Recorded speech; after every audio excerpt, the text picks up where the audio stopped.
Hi all, welcome to super notes. 7 മണിക്കും 8 മണിക്കും എണീറ്റുകൊണ്ടിരുന്ന നമ്മൾ ഇപ്പോൾ 5 മണിക്ക് സൂപ്പർ നോട്ട്സിൻ്റെ 5 AM ക്ലബ്ബ് കാണാൻ എണീക്കുന്നില്ലേ? അതൊരു വലിയ മാറ്റമാണ്. മാറുന്നവരാണ് നിലനിൽക്കുന്നത്. അതാണ് യഥാർത്ഥ സർവൈവൽ എന്ന് ഓർമ്മപ്പെടുത്തിക്കൊണ്ട് ഇന്നത്തെ സെക്ഷനിലോട്ട് കടക്കുന്നു. നമ്മളിന്ന് ഡിസ്കസ് ചെയ്യാൻ പോകുന്നത് ഫാഗോസൈറ്റോസിസ് എന്ന് പറയുന്ന ഒരു പ്രക്രിയയെക്കുറിച്ചാണ്. അതായത് നമ്മുടെ ശരീരത്തിൽ രോഗപ്രതിരോധ ശേഷി എന്ന് പറയുന്ന ഒരു വിഭാഗമുണ്ട്. അതിനകത്തുള്ള ഒരു ചെറിയൊരു കുഞ്ഞ് ഏടാണ് ഫാഗോസൈറ്റോസിസ് എന്ന് പറയുന്നത്. എന്താണ് ഫാഗോസൈറ്റോസിസ് എന്ന് പറയുന്നത്? നമ്മുടെ ശരീരത്തിലെ WBC കോശങ്ങളുണ്ടല്ലോ, നമ്മുടെ WBC രോഗാണുക്കളെ വിഴുങ്ങി നശിപ്പിക്കുന്ന പ്രക്രിയയ്ക്ക് പറയുന്ന പേരാണ് ഫാഗോസൈറ്റോസിസ് എന്ന് പറയുന്നത്. വെളുത്ത രക്തകോശങ്ങൾ അല്ലെങ്കിൽ WBC രോഗാണുക്കളെ വിഴുങ്ങി നശിപ്പിക്കുന്ന പ്രക്രിയയ്ക്ക് പറയുന്ന പേരാണ് ഫാഗോസൈറ്റോസിസ് എന്ന് പറയുന്നത്. ഫാഗോസൈറ്റോസിസിൽ പങ്കെടുക്കുന്ന 2 രക്തകോശങ്ങളുടെ പേരാണ് ഒന്ന് ന്യൂട്രോഫിലും രണ്ടാമത്തത് മോണോസൈറ്റ് എന്ന് പറയുന്നത്. ഈ രണ്ടുപേരെ നമുക്ക് വിളിക്കുന്ന പേരാണ് ഫാഗോസൈറ്റുകൾ എന്ന് പറയുന്നത്. ഇവർ രണ്ടുപേരെ നമുക്ക് എന്ത് പേര് വിളിക്കാം മക്കളെ? ഫാഗോസൈറ്റ്. ഫാഗോ എന്ന് പറഞ്ഞാൽ വിഴുങ്ങൽ, സൈറ്റ് എന്ന് പറഞ്ഞാൽ കോശം. ശ്രദ്ധിച്ചു പഠിക്കണേടാ. ഫാഗോ എന്ന് പറഞ്ഞാൽ വിഴുങ്ങൽ, സൈറ്റ് എന്ന് പറഞ്ഞാൽ കോശം. അപ്പൊ ഫാഗോസൈറ്റുകൾ എന്ന് പറഞ്ഞാൽ എന്താ? വിഴുങ്ങൽ കോശങ്ങൾ എന്നാണ് നമ്മൾ പറയുന്നത്. അപ്പൊ ഫാഗോസൈറ്റുകൾ എന്താണ്? വിഴുങ്ങൽ കോശം. നമ്മുടെ ശരീരത്തിലെ 2 പ്രധാനപ്പെട്ട വിഴുങ്ങൽ കോശങ്ങൾ ഏതൊക്കെയെന്ന് ചോദിച്ചാൽ ഒന്ന് ന്യൂട്രോഫിലിനെ പറയാം, രണ്ടാമത്തേത് മോണോസൈറ്റിനെ പറയാം. ഇവർ രണ്ടുപേരും WBCകളാണ് എന്നതും മറക്കരുത്. ക്ലിയർ അല്ലേ? ഇനി വളരെ പ്രധാനപ്പെട്ട ഒരു പോയിന്റ് ശ്രദ്ധിച്ചോ. നമ്മുടെ പരീക്ഷയ്ക്ക് ഒരിക്കൽ ചോദിച്ചൊരു ചോദ്യമാണ്. ഒന്ന്, ഫാഗോസൈറ്റുകളിൽ ഉൾപ്പെടുന്നത് ആരൊക്കെ? ഒന്ന് ന്യൂട്രോഫിൽ, 2 മോണോസൈറ്റ്, ഇനി മൂന്നാമത്തെ ഓപ്ഷൻ പറഞ്ഞത് മാക്രോഫേജ് എന്നൊരു ഓപ്ഷൻ പറഞ്ഞു. മക്കളെ, മാക്രോഫേജ് എന്ന ഓപ്ഷൻ പറഞ്ഞു. എന്നിട്ട് അവര് ചോദിച്ച ചോദ്യം ഇതാണ്. ഒന്ന്, ഓപ്ഷൻ എ 1ഉം 2ഉം ശരി. ഓപ്ഷൻ ബി 1, 2, 3 ശരി. ഓപ്ഷൻ സി 1 മാത്രം. ഓപ്ഷൻ ഡി 1ഉം 3ഉം.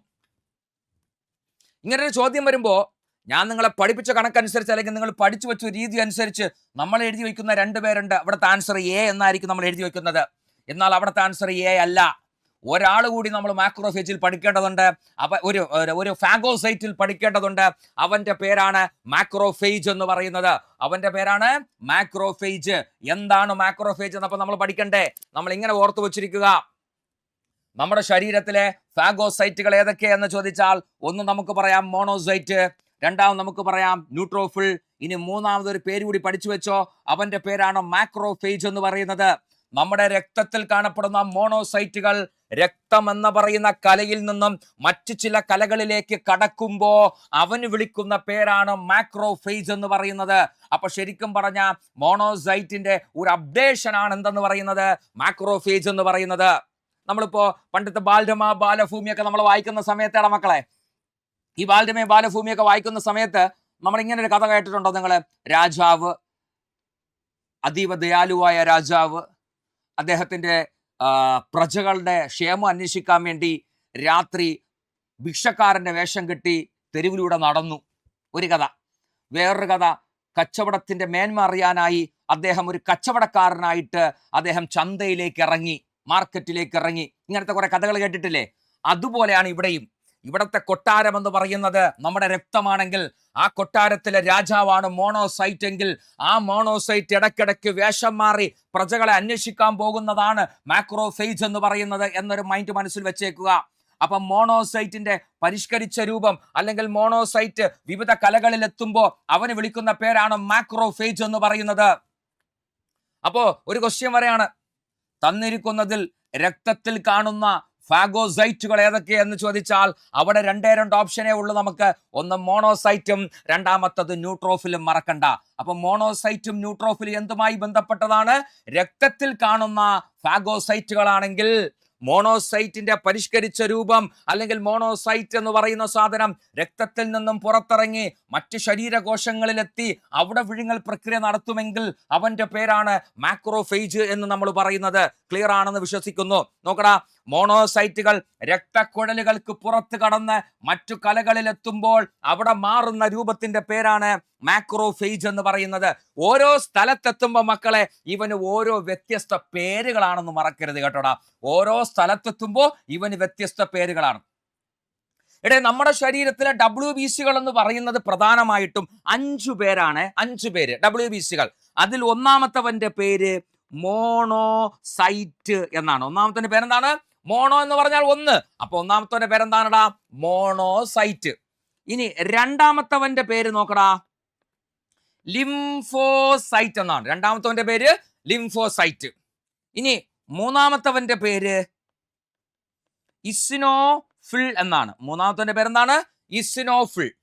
ഇനി നാലാമത്തവന്റെ പേര്, ഒന്നാമത്തവന്റെ പേര് മോണോസൈറ്റ്, രണ്ടാമത്തവന്റെ പേര് ലിംഫോസൈറ്റ്, ഇനി മൂന്നാമത്തവന്റെ പേര് ഇസിനോഫിൽ എന്നാണ്. ഇനി നാലാമത്തവന്റെ പേരെന്താ? നമ്മൾ ആസിഡ് ബേസ് എന്ന് കേട്ടിട്ടില്ലേ? ആസിഡ് ആൽക്കലി, ആൽക്കലിയുടെ മറ്റൊരു പേരാണ് ബേസ്. അപ്പൊ അവിടെ നിന്ന് അങ്ങനെ പിടിക്കേ, ബേസോഫിൽ. നാലാമത്തവന്റെ പേരെന്താ? ബേസോഫിൽ. ഇനി അഞ്ചാമത്തവന്റെ പേര് നോക്കടാ. നമ്മൾ കാറൊക്കെ ഓട്ടിക്കുന്ന സമയത്ത് ഗിയർ മാറ്റും. ഗിയർ മാറ്റിട്ട് ന്യൂട്രലിൽ പിടിച്ചിടൂലടാ. ന്യൂട്രോഫിൽ. അഞ്ചാമത്തവന്റെ പേരെന്താ? ന്യൂട്രോഫിൽ. ഈ 5 രക്തകോശങ്ങളെ മനസ്സിലാക്കണേ. ഒന്ന് മോണോസൈറ്റ് ഉണ്ട്, 2 ലിംഫോസൈറ്റ് ഉണ്ട്, മൂന്നാമത്തത് ഇസിനോഫിൽ ഉണ്ട്, നാലാമത്തത് ബേസോഫിൽ ഉണ്ട്, അഞ്ചാമത്തത് ന്യൂട്രോഫിൽ ഉണ്ട്. മുകളിലത്തെ മോണോസൈറ്റും താഴത്തെ ന്യൂട്രോഫിലും കൂടെ ചേർന്ന് ബാക്കിയുള്ളവരെ വിഴുങ്ങി എന്ന് വെറുതെ ഒന്ന് സങ്കല്പിച്ചോ. അപ്പൊ നമ്മൾ ഉത്തരം കിട്ടി. വിഴുങ്ങൽ പ്രക്രിയ നടത്തുന്നത് ആരൊക്കെ? ഒന്നാമത്തവനും അഞ്ചാമത്തവനും, മോണോസൈറ്റും ന്യൂട്രോഫിലും. എന്നാൽ മോണോസൈറ്റ് രക്തത്തിൽ നിന്ന് ഇറങ്ങിയാൽ അവന് വിളിക്കുന്ന പേര് മാക്രോഫേജ് എന്നാണ് എന്ന് മറക്കണ്ട. നമ്മുടെ ശരീരത്തിന്റെ ഓരോ ഭാഗത്തെത്തുമ്പോഴും ആ മാക്രോഫേജുകൾക്ക് വ്യത്യസ്ത പേരുണ്ടെന്ന് മറക്കണ്ട. ആ വ്യത്യസ്ത പേരുകളെ കുറിച്ചാണ് ഞാൻ അടുത്ത് പറയാൻ പോണത്.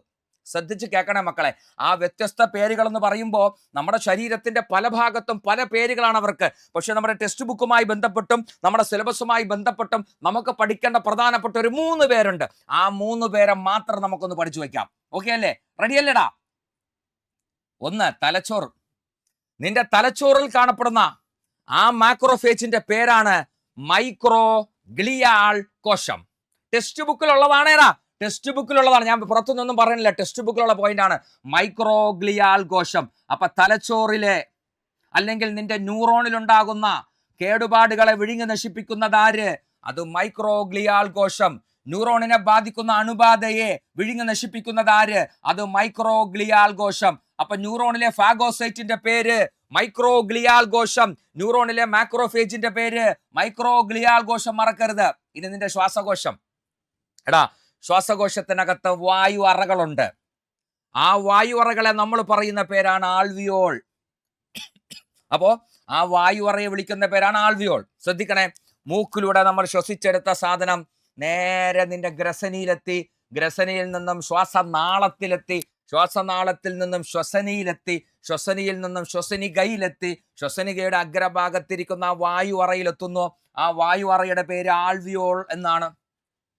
ഈ വരുന്ന വഴിയിലെല്ലാം പല സ്ഥലത്തും വെച്ച് പൊടിപടലങ്ങളെയും രോഗാണുക്കളെയും നശിപ്പിക്കാനുള്ള സംവിധാനങ്ങളുണ്ട്. എന്നാൽ ഈ സംവിധാനത്തെയൊക്കെ കടത്തി വെട്ടിക്കൊണ്ട് ഇവൻ, ഈ രോഗാണു നിന്റെ ആൽവിയോൾ എന്ന് പറയുന്ന വായു അറയ്ക്കകത്ത് കടന്നാൽ അവനെ നശിപ്പിക്കണ്ടേ? അവനെ നശിപ്പിക്കാനുള്ള ശ്വാസകോശത്തിലെ മാക്രോഫേജിന്റെ പേരാണ് ആൽവിയോളാർ മാക്രോഫേജ് എന്ന് പറയുന്നത്. അതുപോലെ നിന്റെ തലച്ചോറുമായി ബന്ധപ്പെട്ട സ്ഥലത്തുണ്ടാകുന്ന വിഴുങ്ങലുമായി ബന്ധപ്പെട്ട് പ്രവർത്തിക്കുന്ന മാക്രോഫേജിന്റെ പേരാണ് മൈക്രോഗ്ലിയാൽ കോശം എന്ന് വിളിക്കുന്നത്. അപ്പോ ശ്വാസകോശവുമായി ബന്ധപ്പെട്ട് ആൽവിയോളാർ മാക്രോഫേജും തലച്ചോറുമായി ബന്ധപ്പെട്ട് മൈക്രോഗ്ലിയാൽ കോശവുമാണ് എന്നത് മറക്കരുത്. സെറ്റാണല്ലോ പിള്ളേരെ? കിടക്കാച്ചയായിട്ട് പഠിച്ചു വെക്കണേ നിങ്ങള്. അടുത്തത് അസ്ഥി. നമ്മുടെ അസ്ഥിയിൽ കാണപ്പെടുന്ന 3 തരം കോശങ്ങളുണ്ട്. ആ 3 തരം കോശത്തിലെ ഒരുത്തന്റെ പേരാണ് ഓസ്റ്റിയോക്ലാസ്റ്റ് എന്ന് പറയുന്നത്. അതായത് നിന്റെ അസ്ഥി നിർമ്മിച്ചിരിക്കുന്ന അടിസ്ഥാന കോശം ഏത് എന്നൊരു ചോദ്യം വന്നാൽ അതിന്റെ പേര് ഓസ്റ്റിയോ ബ്ലാസ്റ്റ് എന്നാണ്. ഇതിനകത്ത് ഇല്ലാത്ത പോയിന്റ് ഒക്കെ ഒന്ന് എഴുതി എടുത്തേക്കണം മക്കളെ. അസ്ഥിയിൽ അടിസ്ഥാന കോശം എന്ന് പറയുന്നത് ഓസ്റ്റിയോ ബ്ലാസ്റ്റ്. അസ്ഥിയിലെ അടിസ്ഥാന കോശം എന്താ? Osteo blast.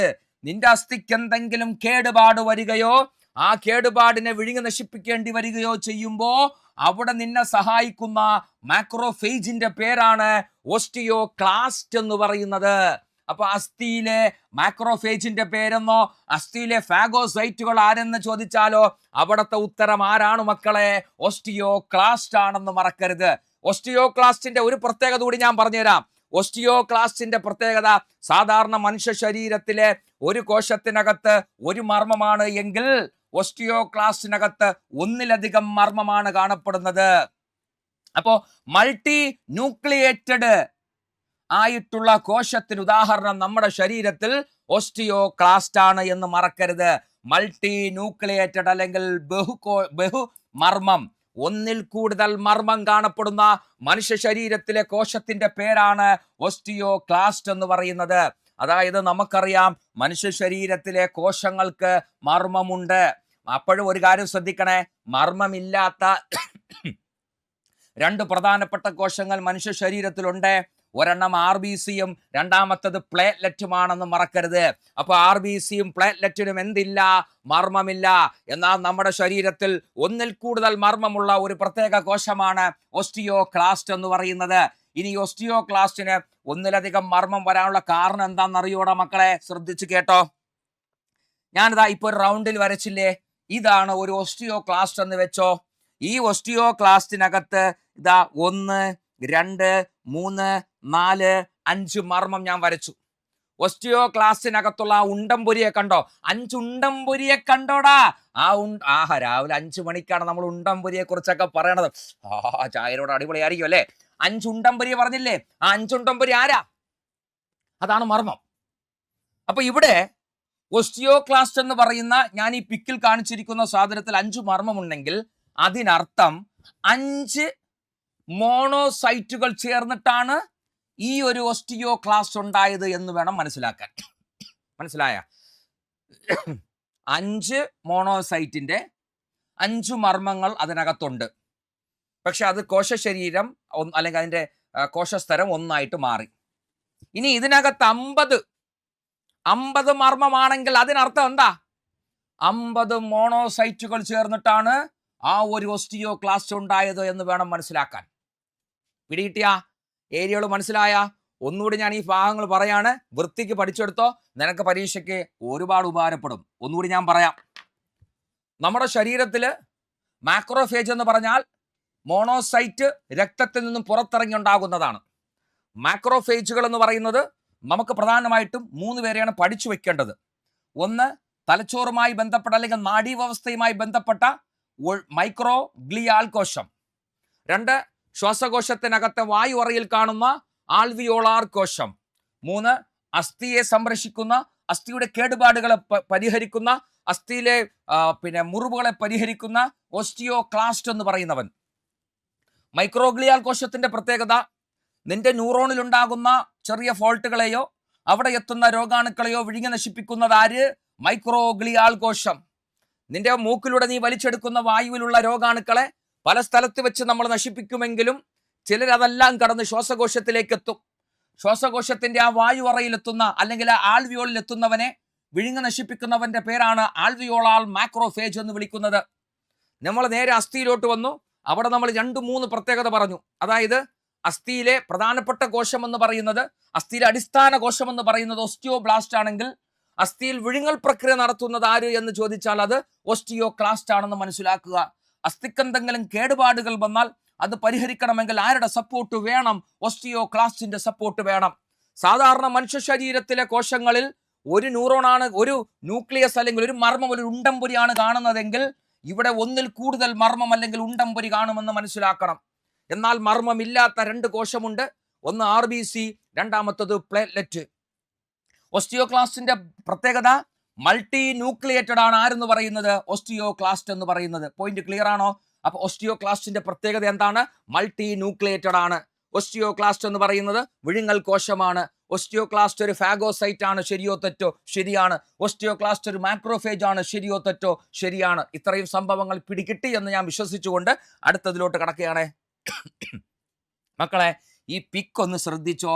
ഈ പിക്കിലൂടെ ഞാൻ കുറച്ച് കാര്യം ടെക്സ്റ്റ് ബുക്കിലെ പുതിയ ടെസ്റ്റിലെ പോയിന്റാണ്, ഞാൻ കുറച്ച് കാര്യം നിങ്ങൾക്ക് പറഞ്ഞുതരാൻ പോവുകയാണ്. അതിൻ്റെ നോട്ട് ഞാൻ ഇപ്പുറത്ത് കൊടുത്തിട്ടുണ്ട്. നിങ്ങൾ അതൊന്നും നോക്കരുത്. ഞാൻ പറയുന്ന ഈ പിക്ക് വെച്ച് ഈ സാധനത്തെ സെറ്റ് ആക്കിക്കൊള്ളണം മക്കളെ, സെറ്റ് ആക്കിക്കൊള്ളണം. ഓക്കെ അല്ലേ? നോക്കടാ, സംഭവം ഇത്രയേ ഉള്ളൂ. ഒരു ന്യൂട്രോഫിൽ, ഞാൻ ചെറിയൊരു കഥ പോലെ പറയാം. ഒരു ന്യൂട്രോഫിൽ, ഇപ്പോൾ ഞാൻ ഈ പഠിപ്പിക്കുന്ന സ്റ്റുഡിയോ എന്ന് പറയുന്ന ഒരു ന്യൂട്രോഫിലാണ്. സ്റ്റുഡിയോയുടെ അറ്റത്തൊരു വാതിലുണ്ട്. ഓക്കെ, പരീക്ഷയ്ക്ക് വന്നൊരു ചോദ്യം കൂടി ഞാനിവിടെ പറയാം. ഫാഗോസൈറ്റുകളിൽ കൂടുതലായി കാണുന്ന കോശ അംഗം ഏത് എന്നൊരു പ്രീവിയസ് ക്വസ്റ്റ്യൻ ഉണ്ടായിരുന്നു. അതിൻ്റെ ഉത്തരം ഇതാണ്, ലൈസോസോം എന്നാണ് ഉത്തരം. മക്കളെ നോട്ട് ചെയ്ത് വെച്ചോ.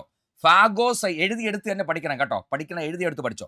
ഫാഗോസൈറ്റുകളിൽ കൂടുതലായി കാണുന്ന കോശ അംഗം ഏത് എന്ന് ചോദിച്ചാൽ അത് ലൈസോസോമാണ്. അപ്പൊ ഈ ക്ലാസ് മുറി ഒരു ന്യൂട്രോഫിൽ ആണ് എന്ന് വിചാരിച്ചോ. ഈ ന്യൂട്രോഫിലിനകത്ത് കുറച്ച് ആരുണ്ട്? നമ്മുടെ ലൈസോസോമുകളുണ്ട്. ഓക്കെ, അവിടെ ഒരു വാതിലും ഉണ്ട്. അപ്പൊ ഞാൻ എന്ത് ചെയ്യുന്നറിയാമോ? ആ വാതിൽ, ഞാൻ അതിനകത്തുള്ള ഒരാളാണ്. ഞാൻ അവിടെ നിന്നിട്ട് പതുക്കെ വാതിൽ തുറന്നിട്ട് അതുവഴി പോകുന്ന രോഗാണുക്കളെ വിളിച്ചു കയറ്റാണ്. അപ്പൊ രോഗാണു എന്ത് ചെയ്തു? എൻ്റെ വിളി കേട്ടിട്ട്, എൻ്റെ മധുരമായ പാട്ട് കേട്ടിട്ട് ആ രോഗാണു നൈസായിട്ട് അകത്തേറി വരാനുണ്ടായ. ഞാൻ അവനെ കയറിയ ഉടനെ ഞാൻ വാതിലങ്ങ് അടച്ചു. അപ്പൊ രോഗാണുവിനെ ഞാനിപ്പോൾ ഇവിടെ ആക്കി, ഈ മുറിക്കകത്താക്കി. ഓക്കെ, ഈ രോഗാണു അറിയുന്നില്ല രോഗാണു കയറി വന്നത് അപകടത്തിലേക്കാണെന്ന്. അവിടെ ആര് നിപ്പുണ്ട് വടിയും കൊണ്ട്? നമ്മുടെ ലൈസോസോമുകൾ ഇങ്ങനെ ബാക്കിൽ നിപ്പുണ്ട്. വാതിലിന്റെ ബാക്കിൽ ആര് നിപ്പുണ്ട്? ലൈസോസോം നിപ്പുണ്ട്. ഈ രോഗാണു അകത്ത് കയറിയ ഉടനെ ഒരൊറ്റയടി അവന്റെ തലയ്ക്ക് കൊന്നതാര്? ലൈസോസോം. വിളിച്ച് കയറ്റിയതാര്? ന്യൂട്രോഫിൽ. മറക്കരുത്, വിഴുങ്ങിയതാര്? ന്യൂട്രോഫിൽ. കൊന്നതാര് അല്ലെങ്കിൽ നശിപ്പിച്ചതാര്? ലൈസോസോം. പറഞ്ഞാൽ മനസ്സിലായോ? വിഴുങ്ങുക എന്ന ഉത്തരവാദിത്തം മാത്രമേ ആരെടുത്തുള്ളൂ? ഈ ന്യൂട്രോഫിലിനുള്ളൂ. ന്യൂട്രോഫിലിനകത്തുള്ള ലൈസോസോമുകളാണ് അവനെ ഇടിച്ചിഞ്ച പരുവമാക്കി പഞ്ചറാക്കിയതെന്ന് മറക്കണ്ട. അപ്പൊ ഒരു ലൈസോസോം അതിനകത്ത് എണ്ണത്തിൽ കൂടുതൽ ഇല്ലെങ്കിൽ വിളിച്ച് കയറ്റിയവൻ അവസാനം പണിയായേനെ. പിടികിട്ടിയ? അപ്പൊ ഒരു ലൈസോസോമിന്റെ പോയിന്റ് പിടികിട്ടിയോ? ഒരു ഫാഗോസൈറ്റ് കോശത്തിൽ കൂടുതലായി കാണുന്ന കോശ അംഗത്തിന്റെ പേരാണ് ലൈസോസോം എന്ന് പറയുന്നത്. ആ ലൈസോസോമാണ് അകത്ത് നമ്മൾ വിളിച്ചു കയറ്റിയ അല്ലെങ്കിൽ ന്യൂട്രോഫിൽ വിളിച്ചു കയറ്റിയ രോഗാണുവിനെ അടിച്ച് പഞ്ചറാക്കിയത് എന്ന് മനസ്സിലാക്കണം. ക്ലിയർ ആണോ? ഇതാണ് എൻ്റെ ഒരു വെർഷൻ. ഇനി ടെക്സ്റ്റ് ബുക്കിലെ വെർഷൻ നമുക്കൊന്ന് നോക്കാം. ചിത്രത്തിൽ ഞാനിതാ 1 അടയാളപ്പെടുത്തുന്ന ഭാഗം നോക്ക്. 1 അടയാളപ്പെടുത്തിയ ഭാഗം അവിടുത്തെ ഒരു ഗ്രാഹിയാണ്.